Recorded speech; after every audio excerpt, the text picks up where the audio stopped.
sa health protocol, sa totoo lang, dahil sa dagsang tao, napakahirap talaga ng kung hindi magkukatulungan ng lahat.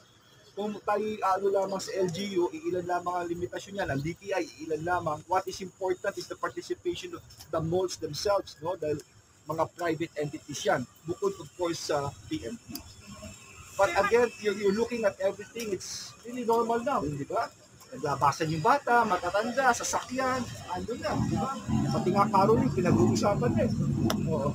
Christmas parties, sir, ba? Christmas parties, napag-usapan namin, okay naman ang Christmas parties under the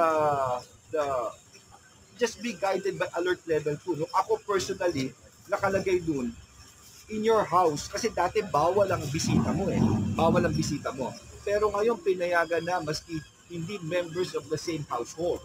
So in effect, doon na lang, you read along the lines, kung may mga bisita ka, kung may konting siguro celebration ka, po pwede na. Maski yung weddings, po pwede na eh, hindi ba?